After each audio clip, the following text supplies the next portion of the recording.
2 Kings 5. Naaman healed of leprosy.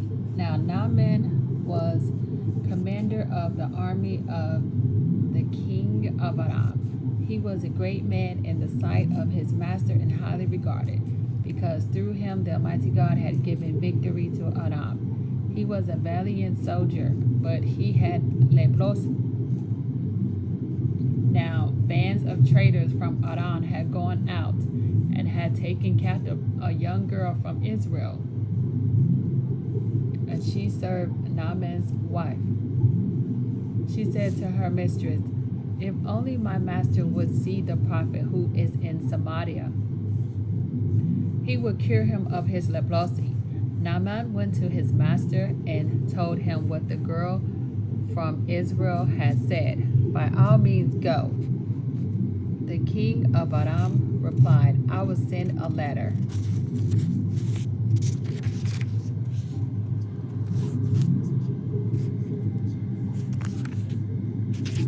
To the king of Israel. So Naaman left, taking with him 10 talents of silver, 6,000 shekels of gold, and 10 sets of clothing.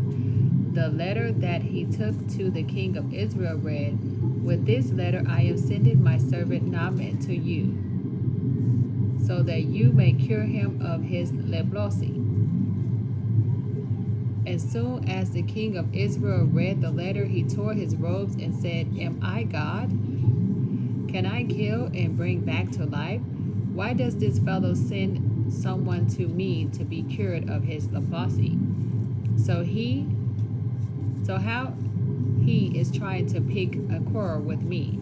And when Elisha, the man of God, heard that the king of Israel had torn his robes, he sent him this message: "Why have you torn your robes?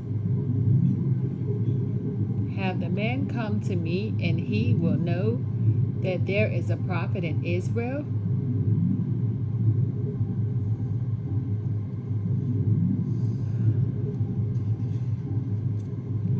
So Naaman went with his horse and chariots and stopped at the door of Elisha's house.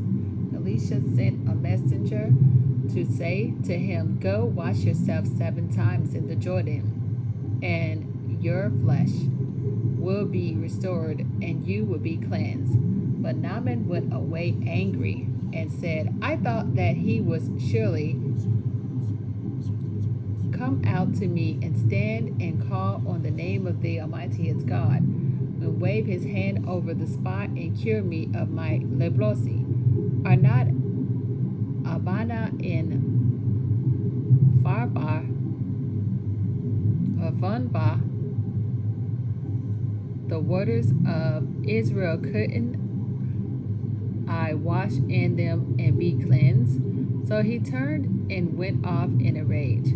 Naaman's servants went to him and said, "My father, if the prophet had told you to do some great thing, would you not have done it? How much more then when he tells you, 'Wash and be cleansed'?" So he went down and dipped himself in the Jordan 7 times, as the man of God told him, and his flesh was restored and became clean like that of a young boy. Then Naaman and all his attendants went back to the man of God. He stood before him and said, "Now I know that there is no God in all the world except in Israel. So please accept a gift from your servant." The prophet answered, "As surely as the Almighty God lives, whom I serve, I will not accept a thing." And even though Naaman urged him, he refused. "If you will not," said Naaman, "please let me, your servant, be given as much earth as a pair of mules can carry. For your servant will never again make burnt offerings and sacrifices to any other God but the Almighty God.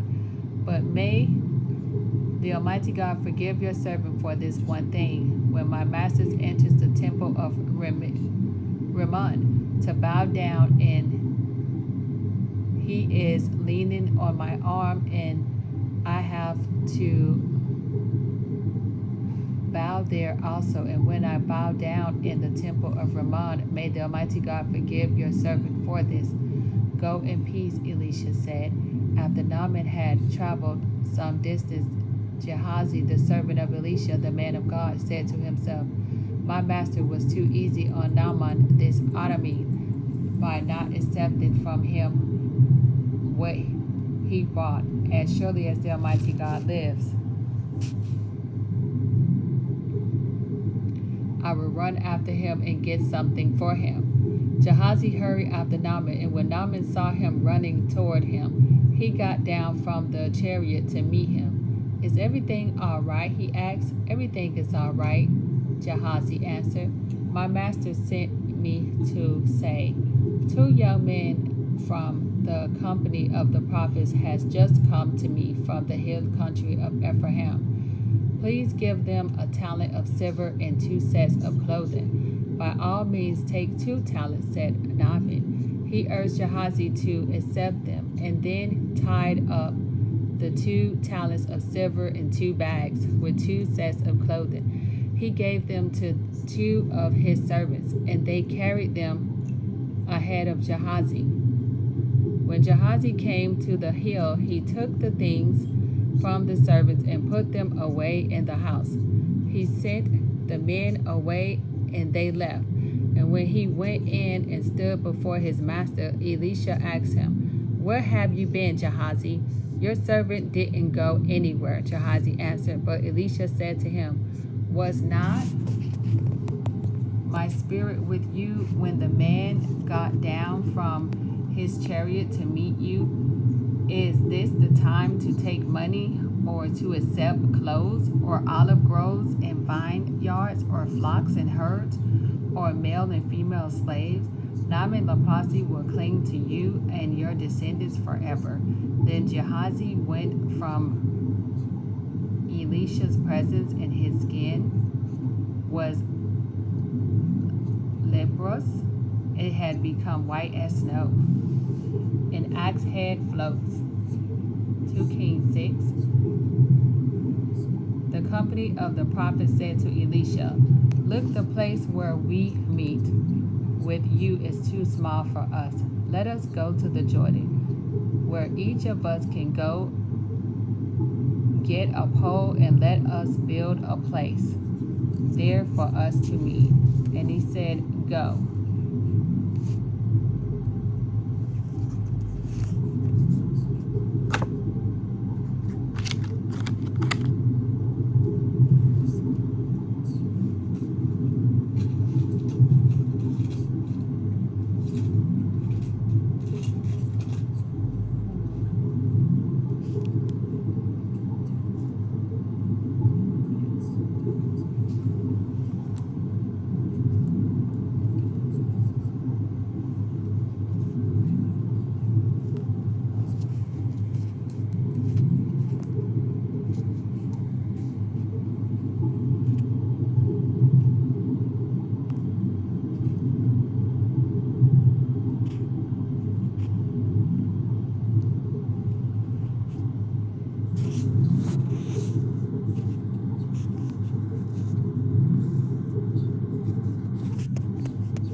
One of them said, won't you please come with your servants? I will, Elisha replied, and he went with them. And they went to the Jordan and began to cut down trees.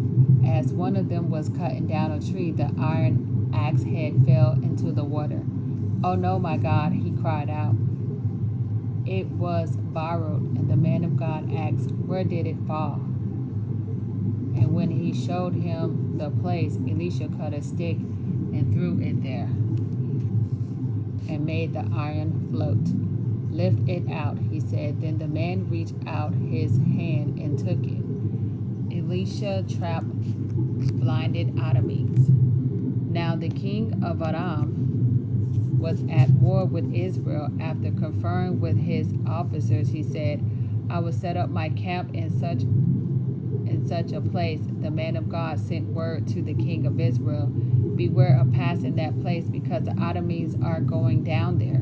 So the king of Israel checked on the place indicated by the man of God. Time and again Elisha warned the king so that he was on his guard in such places. This enraged the king of Aram, and he summoned his officers and demanded of them, "Tell me, which of us is on the side of the king of Israel?" "None of us, my God," the king said. One of his officers, "But Elisha the prophet who is in Israel tells the king of Israel the very words you speak in your bedroom. Go find out where he is."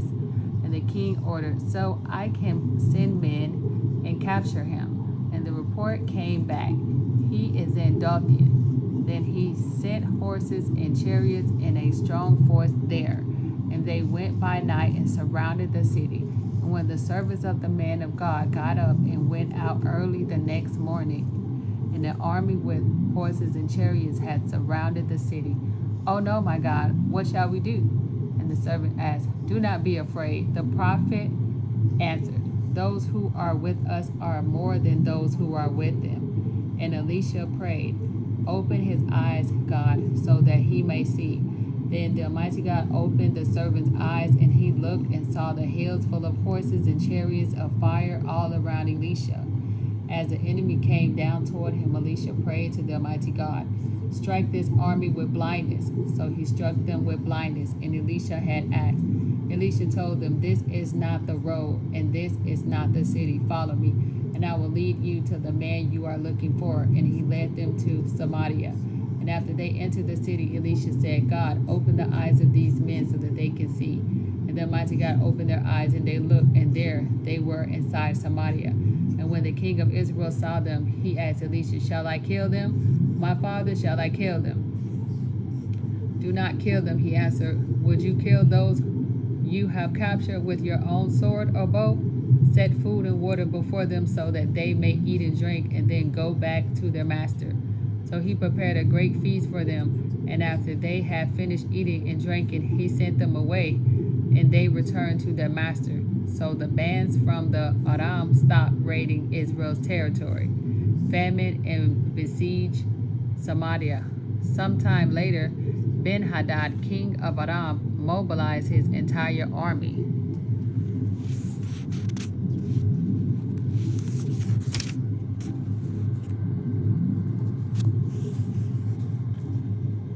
And marched up and laid siege to Samaria. There was a great famine in the city. The siege lasted so long that a donkey's head sold for 8 shekels of silver, and a quarter of a cab of seed pods for 5 shekels. As the king of Israel was passing by on the wall, a woman cried to him, "Help me, my God, the king." The king replied, "If the Almighty God does not help you, where can I get help for you? From the threshing floor, from the winepress?" Then he asked her, "What's the matter?" And she answered, "This woman said to me, 'Give up your son so we may eat him today, and tomorrow we'll eat my son.' So we cooked my son and ate him, and the next day I said to her, 'Give up your son so we may eat him.' But she had hidden him. And when the king heard the woman's words, he tore his robes. As he went along the wall, the people looked, and they saw that under his robes he had sackcloth on his body. He said, "May God deal with me, be it ever so severely, if the head of Elisha son of Shaphat remains on his shoulders today." Now Elisha was sitting in his house, and the elders were sitting with him, and the king sent a messenger ahead. But before he arrived, Elisha said to the elders, "Don't you see how this murderer is sending someone to cut off my head?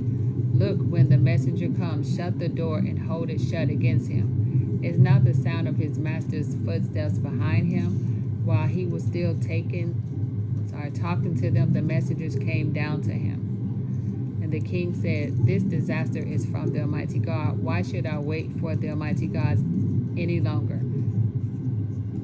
Elisha replied, "Hear the word of the Almighty God. This is what the Almighty God says: about this time tomorrow, and seah of the finest flour will sell for a shekel, and 2 seahs of barley for a shekel. for a shekel, and at the gate of Samaria. The officer on whose arm the king was leaning said to the man of God, Look, even if the Almighty God should open the floodgates of the heavens, could this happen? You will see it with your own eyes, answered Elisha, but you will not eat any of it. The siege lifted. Now there were 4 men with leprosy at the entrance of the city gate, and they said to each other, Why stay here until we die? If we say we'll go in the city, the famine is there, and there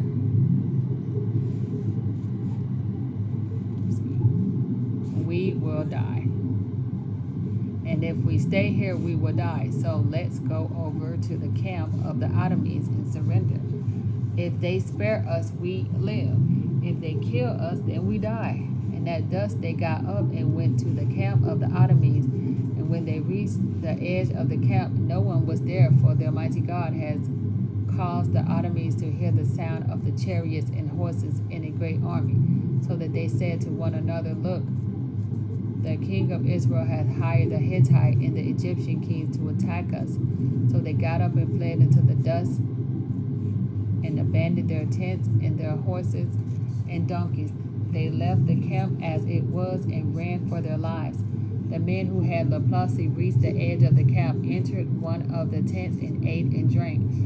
And then they took silver, gold, and clothes and went off and hid them. They returned and entered another tent and took some things from it and hid them also. Then they said to each other, What we're doing is not right. This is the day of good news, and we're keeping it to ourselves. If we wait until daylight, punishment will overtake us. Let's go at once and report this to the royal palace. So they went and called out to the city gatekeepers and told them, We went into the Idumeans' camp, and no one was there, and not a sound of anyone, only tethered horses and donkeys, and tents left just as they were. And the gatekeepers shouted the news, and it was reported within the palace.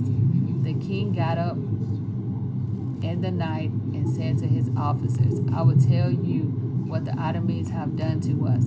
They know we are starving, so they have left the camp to hide in the countryside, thinking they will surely come out, and then we will take them alive and get into the city. One of his officers answered, Have some men take 5 of the horses that are left in the city. Their plight would be like that of all the Israelites left there. Yes, they will only be like all these Israelites who are doomed. So let us send them to find out what happened. So that they selected 2 chariots with their horses, and the king sent them after the Idumeans' army, and he commanded the drivers, Go and find out what has happened. And they followed them as far as the Jordan, and they found the whole road strewn with the clothing and equipment the Idumeans had thrown away in their headlong flight.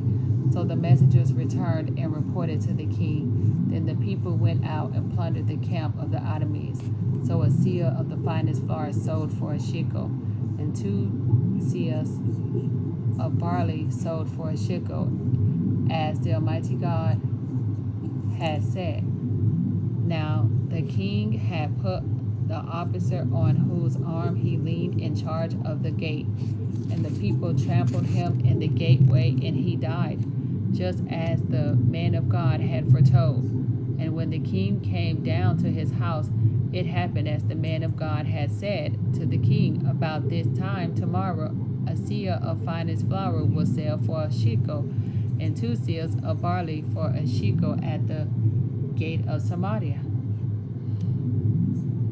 The officer had said to the man of God, Look, even if the Almighty God shall open the floodgates of the heavens, could this happen? And the man of God had replied, You will see it with your own eyes, but you will not eat any of it. And that is exactly what happened to him, for the people trampled him in the gateway, and he died.